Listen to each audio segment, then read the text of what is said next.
This is my Turbo E30 and today I'm showing you everything that I did on this car. In this video I will guide you through my entire turbo setup, from the turbo choice to the drivetrain and also the management system that actually makes this thing move. But I'm not just showing you the shiny parts, I'm also going to break down the mistakes that I made along the way. And of course we aren't just staying in the garage. Stick around until the end to see how this thing marks the streets. Okay, let's start with the most interesting part, the turbo. So the turbo that I'm using here is a BorgWarner S200-SX in combination with CX Racing manifold. So the reason why I chose this setup is first because it was recommended to me, and the main reason was my target was a boost of 1.3 bar, that's about 20 psi, and my goal was maximum 400 horsepower. Now the interesting thing is, this turbo is not the first turbo. In the beginning I used an eBay turbo that only costs about 150 euros on temu. And the reason why I changed it was not because it was broken. That turbo lasted very good until the end. But the only problem that I had was the wastegate. This one was definitely done. So let's jump over to the next component. That's the engine. So the engine that we have here is an M20 B27. That's like the block of the E30, the 325 E30, combined with the head of the 325i, which has 170 horsepower.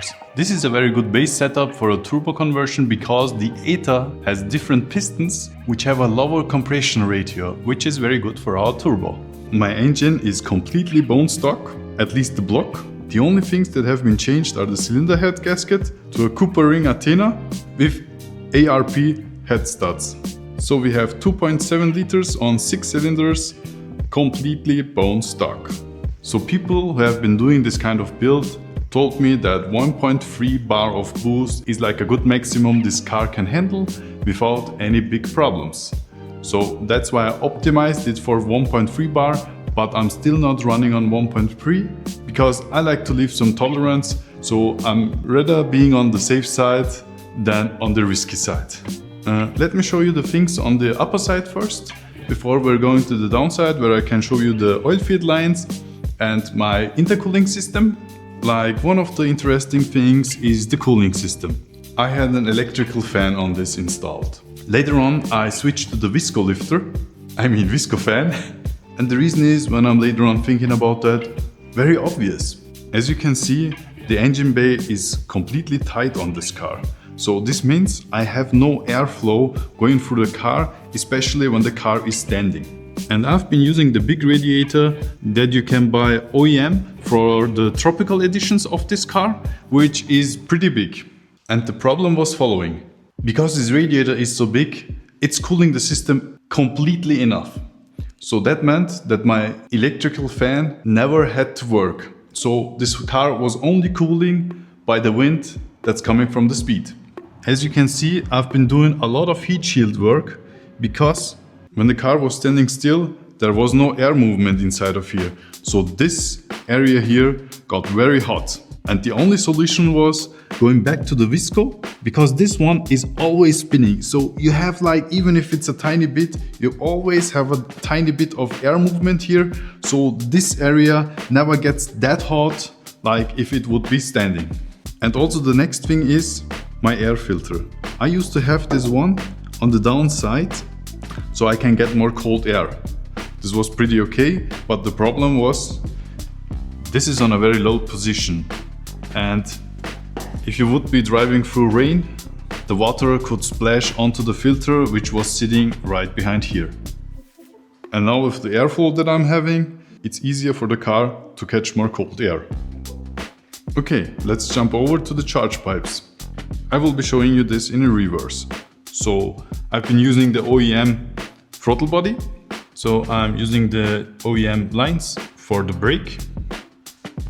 I deleted this line which was made for the crankcase ventilation. I've connected that hose, which is this one, into a catch can here. I could have connected this one back, but not here, because you're gonna be having boost pressure on this. So this will be blowing the gases back into the crankcase. You don't want that. So if you want to connect the catch can back into the intake, you have to do it on the suction side of the turbo. But I didn't think that was necessary, so I didn't do it.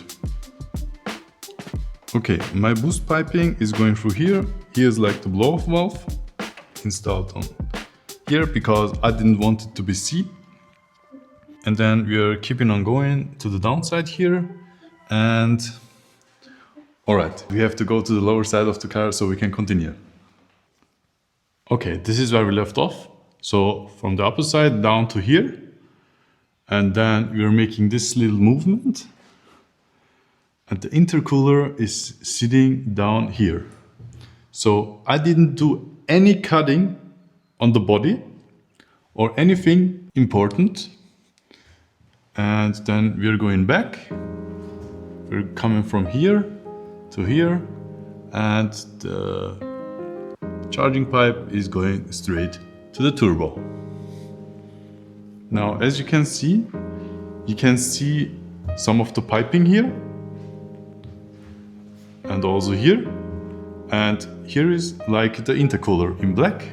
So this way it doesn't destroy the OEM look. Of course, I had to delete the brake cooling system, but with the brakes that I'm using, I don't think that I'm really needing it. As you can see, this doesn't fit very well. So I've got like a little pressure on this from the bumper, but I'm already running this for about 10 years. So it's pretty okay for this as it is. Okay, let's have a look at the oil lines.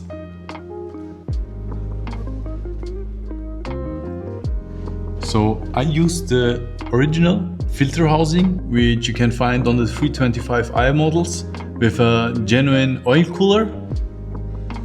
But I had to use it so I can relocate the filter and the sandwich plate, which I'm using here as you can see. So I can put the filter on. And these two lines are going to the aftermarket oil cooler I put in there. This one is an oil pressure and this is like an oil temperature feeler. Between here I'm taking the feed line to my turbo, which is going like somewhere here up there.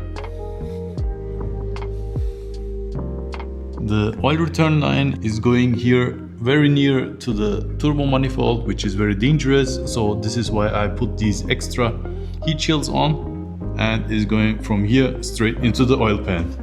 As you can see, it's definitely under the level of the oil pan, but I never had issues with this, so it's okay and fine for me.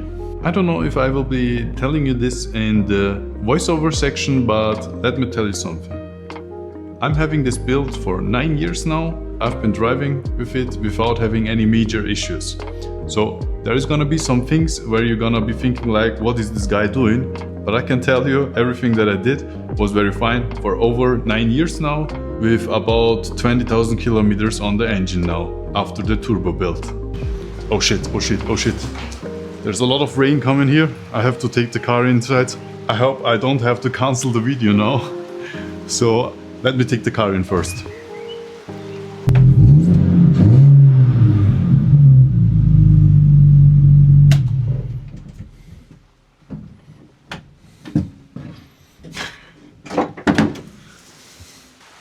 Now the problem with my mate's car is because this car is completely stripped down, there's a lot of holes where the water can get into. As you can see, like these holes. Let me know in the comments below if you want to see a little bit more about this E36 M50. I guess, welcome to Austria. Alright, let's continue here until the rain stops. Now my downpipe is coming with 3 inch to the down, and it's getting to 2 inch after here. That has 2 reasons. Reason number 1, because first I had another turbo. And reason 2 why I have been choosing 2 inch is this following. Now the lowest point of the car here is about here. I could make it flush with this lowest point, so I don't lose any clearance on the bottom, because we don't have really such nice streets here in Austria. This was the main reason. Now at the end I'm not using this car in the streets no more. Now I can finally switch to 3 inch, which is going to come. And here I used some universal muffler going to the back, as I have been already preparing for the 3 inch pipe. I used 3" from here when I put this new muffler on, which is from this brand, which I don't really know which one this is, but this one was definitely a cheap one. The important thing for me was that it came with a silencer, so I can silence the car if it's needed on the racetrack. Alright, let's continue with the drivetrain. This is the transmission that I'm using. Don't ask me which one this exactly is, but as I know, it's from a 325i.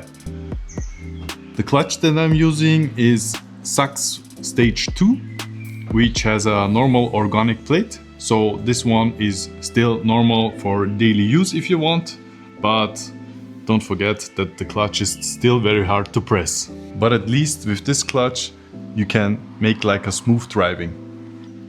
So I changed this flange so I can fit the 324 diesel shaft in here. And the differential that I'm using is the 188 housing with a 3.45 diff ratio.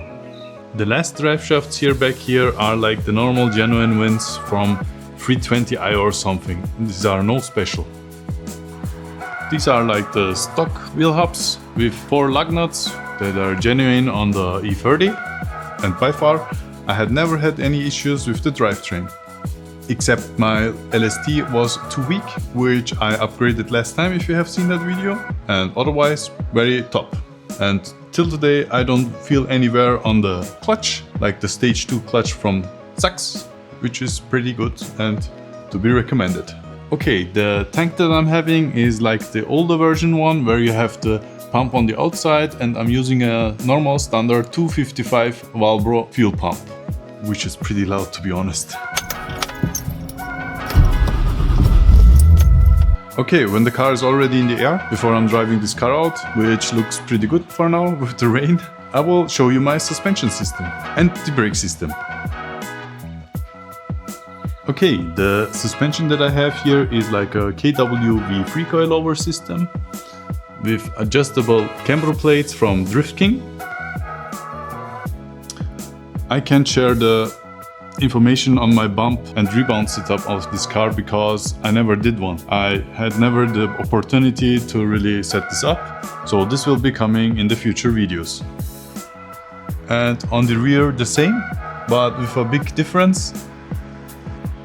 I've been using different springs because this car is so lightweight now, and I've got the pre-facelift fenders on the back side.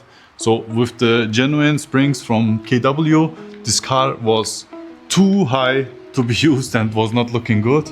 So this is the reason why I put these springs from a different manufacturer on. I don't even know the name. The brakes that I'm using are from a Porsche 996. I think this one is a very common one that is used on very different cars, which are put on with these adapter plates. And don't ask me the exact dimensions of the disc and everything because I don't know it. I bought this ready to be used from another guy. And here are the rear brakes from that Porsche 996 as well. Now the rear brakes are working pretty well, too well to be honest. The front ones need a little bit more pressure to be working fine. I'm still trying to make some adjustments there. The last time when I put the fly-off on, I did some changes on the main brake cylinder. But I will find that out the next time when I'm on the track, so we will see what it's gonna come out. Alright, it looks like the rain stopped. Let me drive this car out and we will continue on the other side. One last thing. I'm using the stock control arms for drifting now. And the only thing that I changed was the E36 steering rack, which is giving me more steer angle already, which is about this much. For now, it feels like enough for me, so I want to try that out first before I'm changing that system, or better said, before I'm choosing which system I want to put in. So I'm trying to take as less as possible compromises for this. So this is gonna be something mixed, and we will see how that turns out in the later videos. Alright, let's go on with the control system of the ECU with ignition and fuel. Let's continue on the fuel because we already started that. Now the fuel line is completely OEM until up to here. Also the fuel rail is OEM, and I'm using the 3-bar pressure regulator which is sitting here. I'm using these green 440 CCM fuel injectors, which I don't know from which car they are. And I'm also using the OEM electrical wire harness, as you can see here, because I have a plug-and-play Mega Squirt ECU in there, which I will show you later. I'm using the Wasted Spark coil pack from a V6 Opel Omega, I think, which is pretty nice because you have like only this one coil pack which you can use, and some aftermarket high temperature silicone cables for the spark plugs.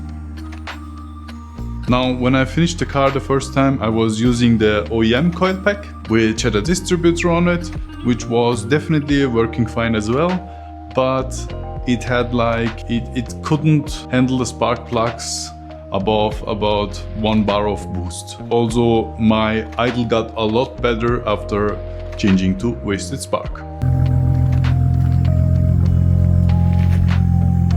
I will blend in a picture of the spark plugs that I'm using right here.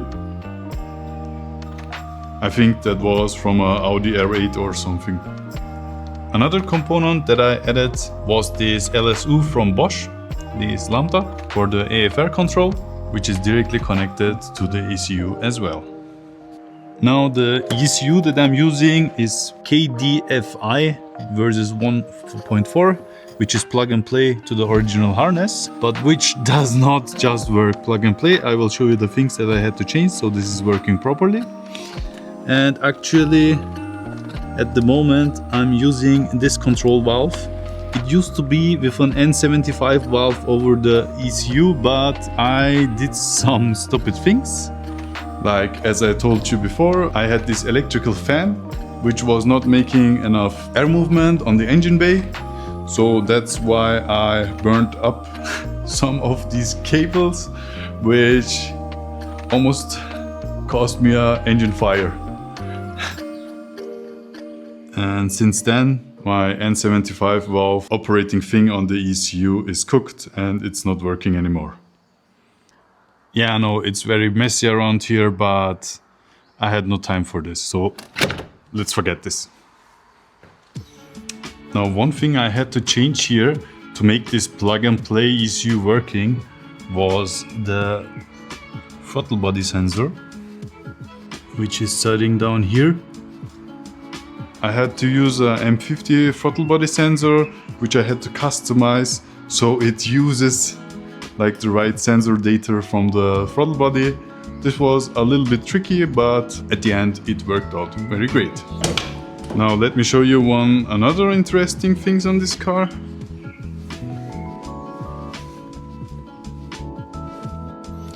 As you can see, this is my dashboard, and when I'm turning the key around, here I have the oil temperature sitting here, which is pretty nice. I found some DIY instructions on the German internet, which showed me how to build this. This was one of the last things that were working right from the beginning and didn't make any issues till today. In my last build, where I built this fly-off, I had to get rid from one gauge, or whatever it is called. Gauge. And this was the oil pressure Gauge. because it wasn't working properly anyway, so I deleted this for now. And now I'm using the exhaust temperature sensor and of course my boost sensor. In case you're not interested to watching my other videos, I will show you what I did in the interior. So my steering wheel is very obvious. What I did on the fly-off was I put it inline into the main system and destroyed the inside as less as possible. I think this worked out very great. And the seats that I'm using are like a universal Sparco seats with a universal railing. And of course a universal harness, which I connected back here. and laid down a carpet, so this one looks clean as well. All right.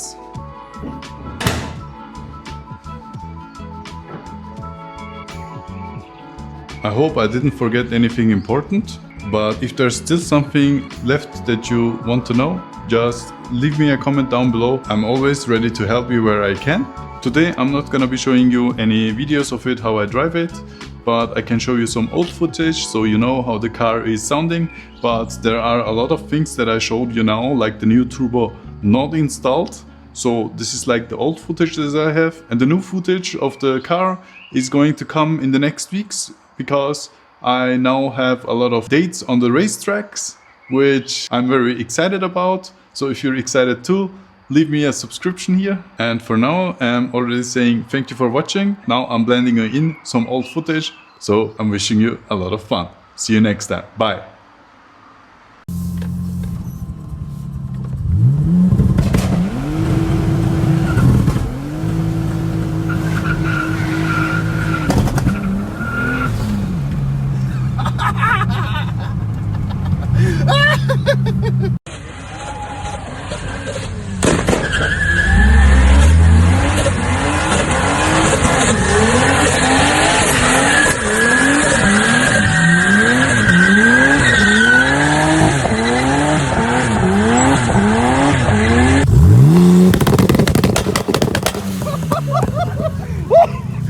Oh my god, arme geht nur.